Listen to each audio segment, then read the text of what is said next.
I got involved in the education field primarily by, I want to say a little bit of chance and fate. I was originally, after undergrad, going into law school.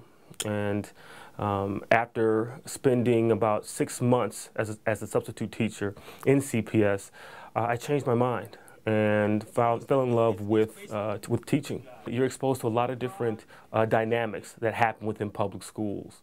And one of the major dynamics that I saw was the overpopulation, overrepresentation of African American Latino males in special education. There was a kind of apathy towards education. There was minimum attendance and a lack of representation on the honor roll, which really drew my attention, grabbed it, captured it. What came out of that was the necessity for a youth program. And from that point on, I started developing REAL, a Real Youth Program.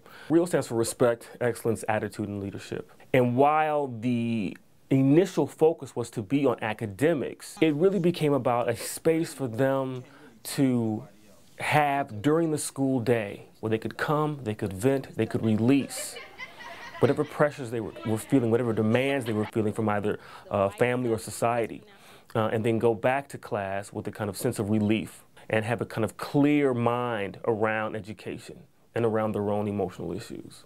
It was a point where I didn't feel like I would have made it out of high school because it was so much going on in my life.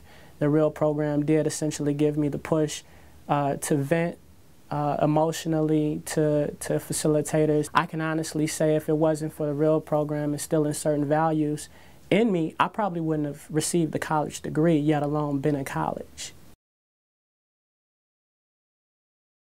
My goals as an educator here at DePaul are to prepare future educators with awareness, with consciousness as to multiple realities that they may not be familiar with, which are my same goals in the REAL program. By bringing the REAL program into the classroom, he has taught us how we can work with youth in a healthy environment in a way that they can not only understand us, but also realize that we want to help them, we want to work with them. The classroom at the undergraduate and graduate level becomes a space where I can connect them to those issues either through the readings, either through my own experiences, or through service in the program itself. He teaches with an enthusiasm that you don't see in many teachers. Even it's like 8 o'clock in the morning and he is still pumped up and ready to go because even though he's tired, he's so excited about what he's going to be doing for us. He brings a lot of positive energy to any classroom, any group. And that's probably the biggest thing. I hope I can be like him in that capacity.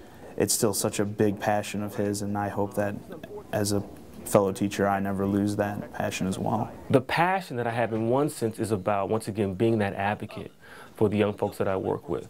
And in another sense, the passion is about preparing these teachers to know and to understand and to help them navigate those spaces that are culturally different from them. That's critical. It's critical to their success and it's critical to the lives of the young folks that they're going to be working with.